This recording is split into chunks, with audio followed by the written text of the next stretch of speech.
I request all the members not to interfere in his speech. Shriman Kamal Hassan ji.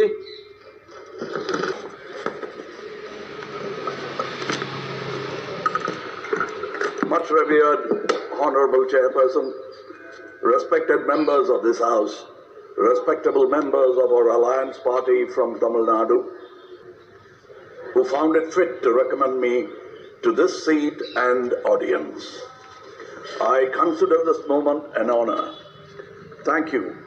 இங்கு வர இயலாது போன என் தமிழர் தலைவர்களே. Thank you, my brother M.K. Stalin, and thank you, my beloved nation. My doors open to many doors open to let people of various fields to enter this house to speak for their people. With your permission. Priya Sahodri, Bhavati Bhikshandehi. சரி கேட்கும் உங்களுக்கு. பிரிய சகோதரி பவதி பிக்ஷாந்தேகி என்று தெலுங்கில் இசைவாடி வந்த அந்த மாமனிதர் இசைமேதை தியாகராஜன். அவர் பிக்ஷா பாத்திரத்திலிருந்து எடுத்த சில்லறைகள் நவீன காலத்திற்கு உதவாது என்று தெரிந்தவர்கள் நீங்கள். நீங்கள் வெள்ளைக்கார கல்வி கற்றது கண்டிப்பாய் கற்பூர புத்திதான். அது காற்றோடு போய் பல ஆண்டுகளாகிவிட்டன. அதன் பிறகு உங்கள் பிச்சை பாத்திரம் உருமாற்றப்பட்டது. பிச்சை குவளை பெரும் உண்டியலானது. அந்த உண்டியலை உடைத்து நிதி திரட்ட உதவுவோர் இன்று தமிழரை பார்த்து என்ன சொல்லுகிறீர்கள்? தமிழ் பிச்சை எடுக்க கூட உதவாதா? ஓரளவு உண்மைதான்.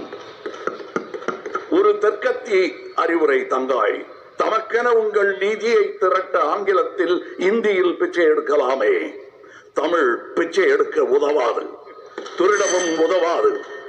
தமிழன் பிச்சை எடுக்க மாட்டான், அதுவும் உங்கள் பிச்சையை ஏற்கவே மாட்டான்.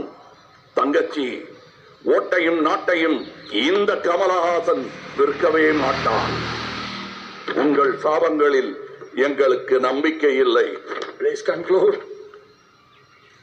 உங்களுக்கு இருக்கக்கூடும் என்ற நம்பிக்கையில் நீங்கள் உணர என் திட்டத்தை சாபமாய் போடுகிறேன். கருணையுடன் நீங்களே ஏற்பீர். உங்கள் இஷ்ட தெய்வங்களை வேண்டிக் கொள்ளுங்கள். பகுத்தறிந்த தமிழ் சித்தன் கூற்று இது. வினை உம்மை சுடுக என்றும் எங்கள் நாடு நீடூழி வாழும். வினை உம்மை சுடுக ஓட்டப்பம்பும் வீட்டை சுடுக. வந்தீர் வென்றீர் செல்வீர். இது உலக நியதி, அரசியல் நியதியும் கூட. வீழ்க வளமுடன், தமிழ் என்றும் வாழும் நலமுடன்.